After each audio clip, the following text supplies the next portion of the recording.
V naslednjih dneh bodo temperature kar precej nizke, zato par priporočil strani NIJZ-ja. Najbolj ogrožene skupine prebivalcev so nosečnice, starejši in otroci.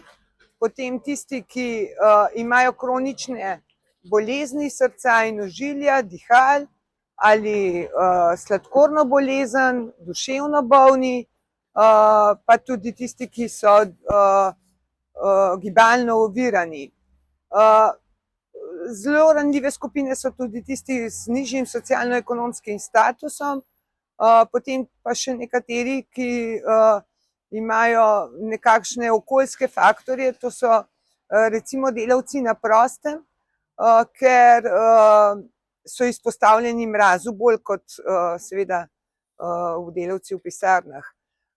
Zdaj, kakšne so posledice hladnega zraka? Lahko pride do srčno-žilnih obolenj, dihalnih obolenj, potem zelo nevarni so padci. Pri teh temperaturah, ki jih bomo imeli sedaj v Sloveniji, bodo ceste oziroma pločniki zaledeneli, steze zaledenele in posebej apeliramo starejše, naj se ne izpostavljajo in naj ne hodijo ven, ker je res nevarno. V kliničnem centru ob takih dogodkih večkrat zabeležijo večje število padcev in poškodb. Zdaj lahko pride tudi do zeblin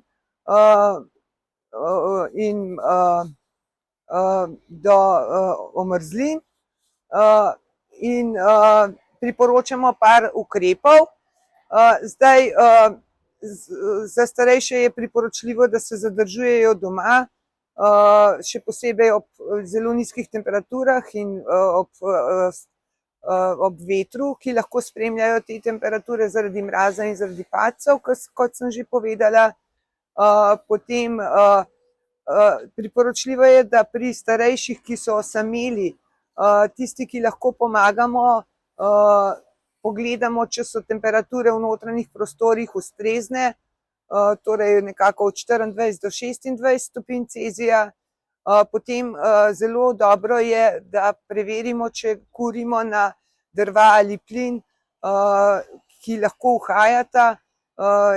Priporočamo merilce, ki sprožijo alarm ob povišanih koncentracijah z ogljikovega monoksida v prostorih, pač posredno je to tudi povezano s hladnim zrakom, ker kurimo bolj, a ne. Potem zavarujemo otroke. Najbolje je, da se oblečejo čebulasto po domače, to pomeni v slojih, več slojev oblačil. Oblačila naj ne bodo mokra, ker s tem pospešujemo oddajanje toplote. Potem pazimo na prehrano in na pijačo, toplo pijačo. Najboljši je čaj. Lahko se, če smo bolj izpostavljenemu zraku, hladnemu zraku, je priporočljivo jesti večkrat na dan in seveda toplo hrano, ker telo že zaradi samega proizvajanja toplote porabi več energije. Priporočamo, da se ne pije alkohol in druge psihoaktivne snovi, ker lahko pride do podhladitve, ki jo ne zaznamo in ne ukrepamo pravočasno. Kar se tiče gibanja, telesne aktivnosti na prostem, bodimo pazljivi, namreč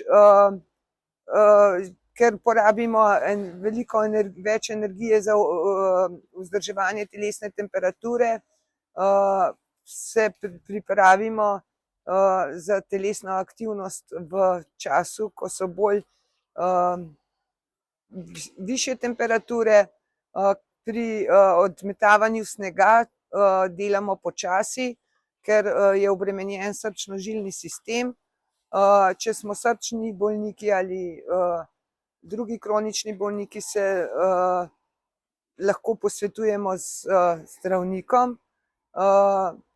Potem Za starejše je priporočljivo, da jim pripravimo zaloge hrane in tekočin, da jim pomagamo, da pripravimo zaloge zdravil, če te potrebujejo, da jim ni treba ven na poledenele pločnike v lekarno ali v trgovino.